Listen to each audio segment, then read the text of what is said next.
తనయులా అన్ని రీతులా ఆదరించగా తండ్రి పంపిన దేదీప్యమాన పరలోక స్వరం బలమును పెంచే శుద్ధాత్మ స్వరం దేదీప్యమాన పరలోక స్వరం బలమును పెంచే శుద్ధాత్మ స్వరం కృపాస్వరము కృపాస్వరము కృపాస్వరము కృపాస్వరము కృపాస్వరము కృపాస్వరము కృపాస్వరము కృపాస్వరము. రండి, ప్రభువు చేయు అద్భుత కార్యములను చూడండి. జీసస్ గ్రేస్ టెంపుల్ వారి స్వస్థత ప్రార్థనలు. మీరు సమస్యలతో బాధపడుచున్నారా? మీరు దీర్ఘకాల వ్యాధులతో ఉన్నారా? మీకు ఆర్థిక ఇబ్బందులా? మీరు సంతానం లేక ఉన్నారా? ఉద్యోగము లేక బాధపడుచున్నారా? మీరు ఆత్మీయతలో అభివృద్ధి పొందాలనుకుంటున్నారా? అయితే రండి. ప్రతి బుధవారం ఉదయం 10 గంటల నుండి మధ్యాహ్నం 1 గంట వరకు తైల అభిషేక స్వస్థత ప్రార్థనలు జరుగును. మనం అందరం కలిసి ప్రభువును మహిమపరుద్దాం. బుధవారములలో పాల్గొని ఎంతో మంది మేలు పొందుచున్నారు కనుక మీరు రండి. దైవజనులు మీ కొరకు ప్రార్థించెదరు. మా address pastor Mallisetti Moses, Jesus grace temple, ASHA function hall road, Patamata, Vijayawada 10. Cell 9392871234. రండి, ప్రభువు చేయు అద్భుత కార్యములను చూడండి. జీసస్ గ్రేస్ టెంపుల్లో ప్రతి ఆదివారం ఉదయం 7 గంటల నుండి 9:30 వరకు బలమైన వర్తమానముతో శక్తివంతమైన ఆరాధన జరుగును. మీరు ఏ విధమైన సమస్యలతో ఉన్నా దైవజనులు మీ కొరకు ప్రత్యేకంగా ప్రార్థించెదరు. మనమందరము కలిసి ప్రభువును ఆరాధించి మహిమపరుద్దాం. అలాగే ప్రతి బుధవారం ఉదయం 10:30 నుండి 12:30 వరకు తైలాభిషేక స్వస్థత ప్రార్థనలు జరుగును. 7 బుధవారములు పాల్గొని అనేకులు స్వస్థత మరియు అనేక సమస్యల నుండి విడుదల మరియు ఆత్మీయ మేలులు పొందుచున్నారు. మీరు తప్పక పాల్గొనండి. దైవజనులు మీ కొరకు ప్రత్యేకంగా ప్రార్థించెదరు. మా address pastor Mallisetti Moses, Jesus grace temple, ASHA function hall road, Patamata, Vijayawada. Cell number 9392871234. మీ అందరికీ వందనాలు. కృపాస్వరం అనే టీవీ కార్యక్రమం ద్వారా మీ అందరినీ కలుసుకోవడం మాకెంతో సంతోషంగా ఉన్నది. ఇప్పుడు దైవజనులు మల్లిశెట్టి మోజెస్ గారు దైవవర్తమానం అందించెదరు. అందరూ విని ఆత్మీయ మేలులు పొందండి. మన ప్రభువును ప్రియరక్షకుడైన యేసుక్రీస్తు పరిశుద్ధ నామమును బట్టి కృపాస్వరం టీవీ ప్రేక్షకులైన మీ అందరికీ కూడా మా శుభవందనాలు. మీరందరూ కూడా బాగున్నారు కదా?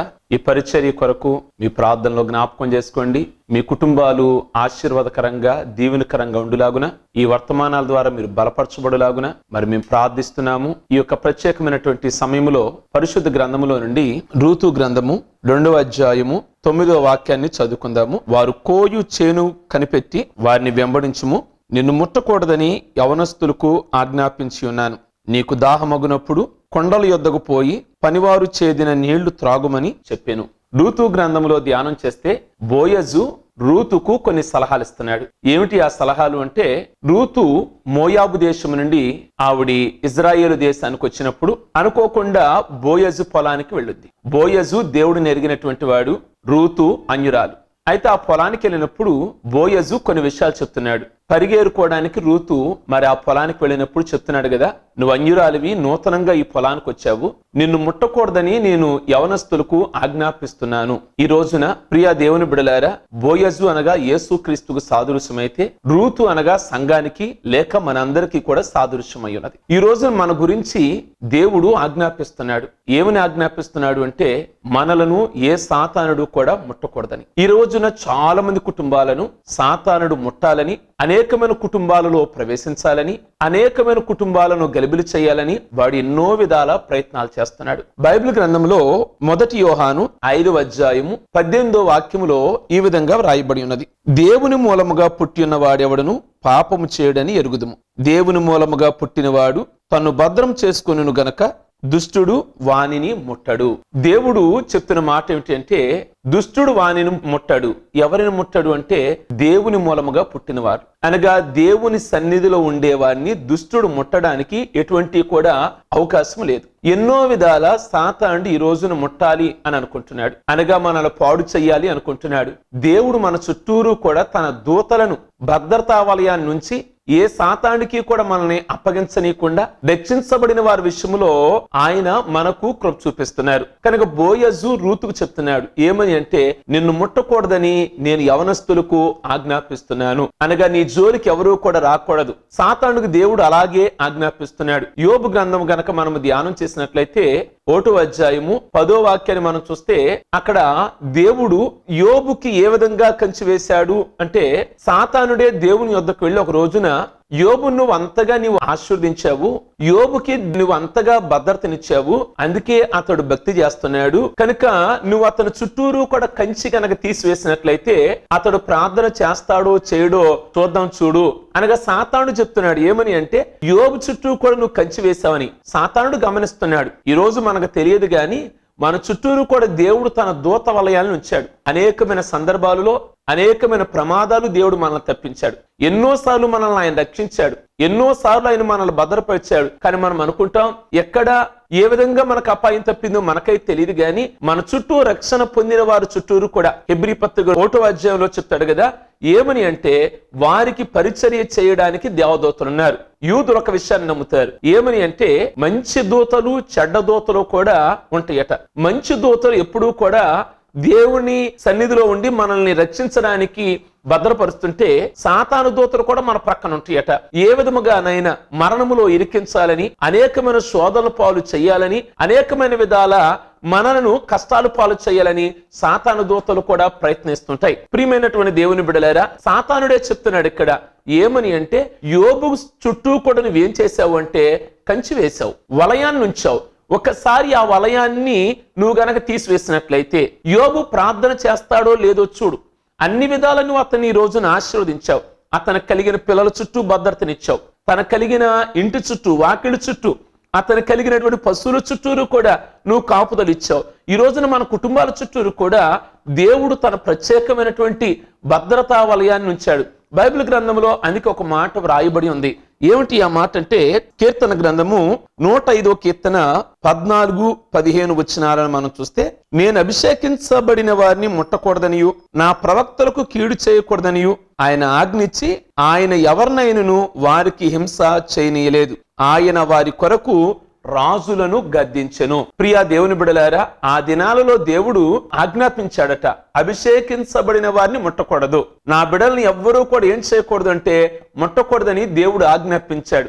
ఓ పర్యాయము ఆదికాండము 20వ అధ్యాయంలో గనక మనం ధ్యానం చేస్తే అబ్రహాం విషయంలో అబ్రాము తన భార్య అయిన శారాయిని తీసుకొని గెరారు ప్రాంతానికి వెళతాడు. గెరారు ప్రాంతానికి వెళ్ళినప్పుడు వెళ్ళేటప్పుడు ముందుగానే చెప్తాడు ఏమని అంటే, నీవు నా చెల్లులుగా చెప్పాలి, నేను నీ అన్నగా మరి అక్కడ మనము ఆ విధంగా ఉండాలి అని చెప్తాడు.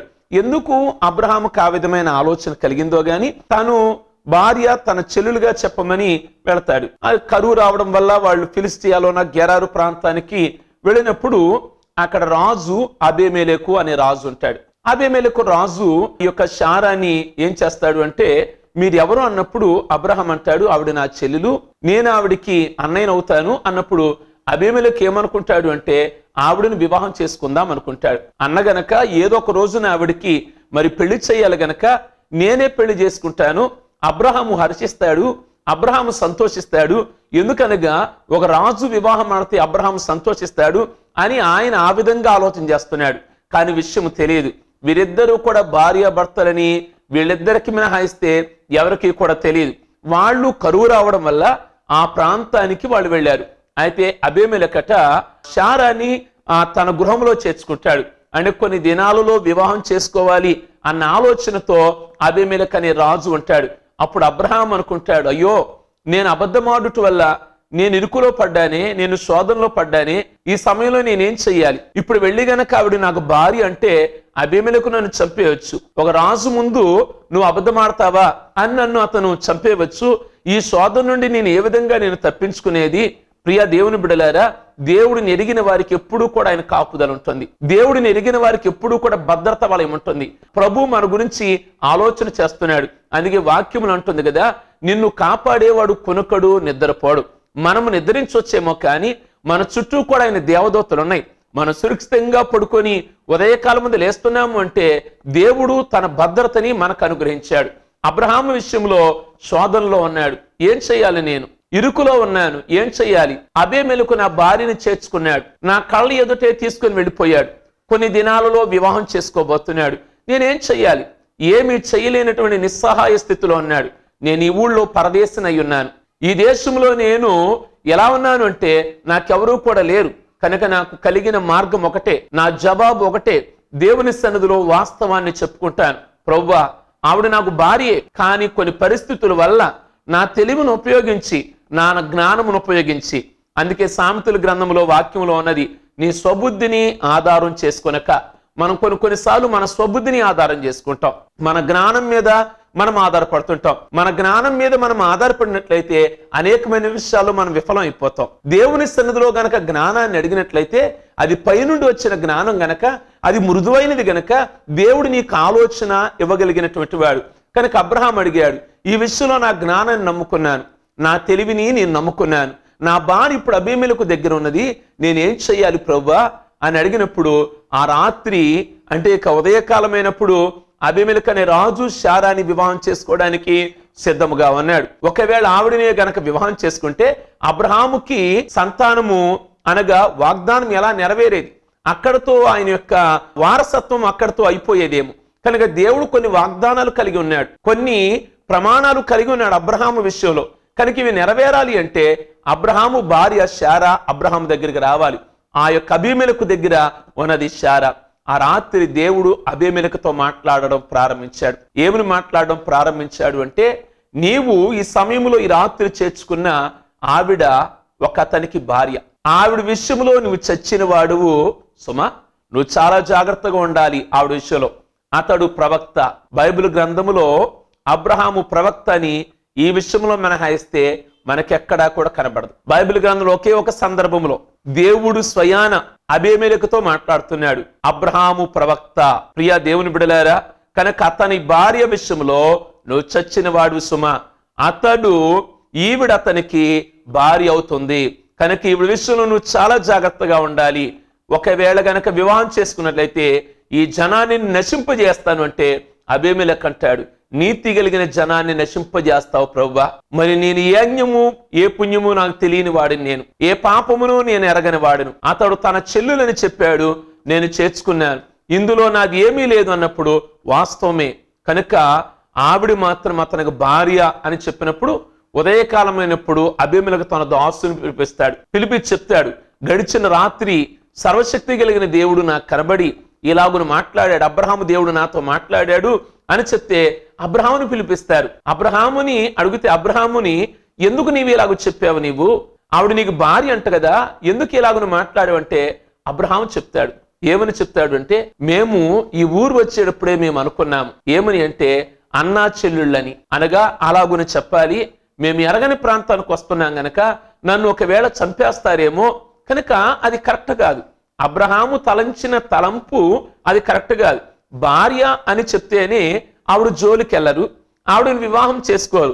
కొన్నిసార్లు ఎంత ఆలోచన పరులైనా, ఎంత జ్ఞానం కలిగిన వాళ్ళైనా కొన్నిసార్లు వార్త పడతారని మనం ఈ యొక్క అబ్రహాం ద్వారా తెలుసుకోవచ్చు. కనుక చెల్లి అనుకుంటే అబీమెలెకు ఏమనుకున్నాడు అంటే, చెల్లే కదా, ఆ చెల్లిని నేను చేసుకుంటాను, అబ్రహాం కూడా ఏదో ఒక అమ్మాయిని చూసి పెళ్లి చేద్దాం అని అబీమెలెకు అనుకొని ఉంటాడు. కనుక అబ్రహాం అంటాడు కదా, వాస్తవానికి నాకు చెల్లి కూడా అవుద్ది అని చెప్తాడు. వరసకి చుట్టరికంగా అవుద్దేమో కానీ అసలు నీకెవరు అంటే ఆవిడ నీ భార్య కదా. ఇవాళ ఇలాగా కాదు, ఆనాడు ఐగుప్తు దేశానికి వెళ్ళిన అబ్రహాం అలాగే చెప్పాడు. మీరు బైబిల్ గ్రంథంలో గనక చూస్తే ఆదికాండము 12వ అధ్యాయము 10వ వాక్యం నుండి చూస్తే అక్కడ కరువు కలిగిందని అక్కడ ఐగుప్తు దేశానికి వెళ్ళాడు. అక్కడ ఐగుప్తు దేశానికి వెళ్ళిన తర్వాత అక్కడ కూడా ఈ రకమైన శోధనే కలిగింది. ఇలాంటి కరువు కలిగినప్పుడు ముందుగానే చెప్పాడు. ఏమని చెప్పాడు అంటే, మనము అన్నా చెల్లులుగా మనము అక్కడ చెప్దాం అని ఫరోకు చెప్తే ఆ ఫరో ఎదుట వీళ్ళందరూ కూడా పొగిడారట శారాని. ఆవిడ చాలా అందంగా ఉంది, ఇలాగుంది అలాగుంది అంటే ఫరో శారాని వివాహం చేసుకుందాం అనుకున్నాడు.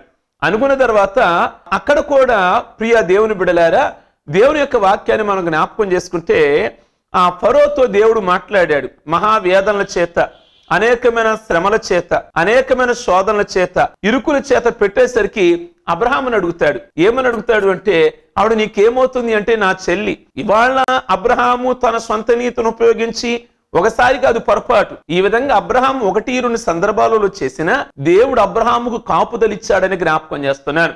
బోయజు రూతుకు చెప్తున్నాడు, ఏ దుష్టుడు నిన్ను ముట్టకూడదని నేను నీకు ఆజ్ఞాపిస్తున్నాను అని. అలాగే అబ్రహాము ఏ ప్రదేశానికి వెళ్ళినా అబ్రహాము గాని తన భార్యను గాని దేవుడు అలాంటి భద్రత ఇచ్చాడు. ఈ రోజున ఎన్నో సందర్భాలలో దేవుని భద్రత మనకు లేదా, దేవుని కాపుదల మనకు లేదా? ఎన్నోసార్లు అంచుల మటుకు వచ్చినటువంటి సందర్భాల్లో వెంటుకు వాసులు దేవుడు మనల్ని ప్రమాదాల నుండి తప్పించలేదా?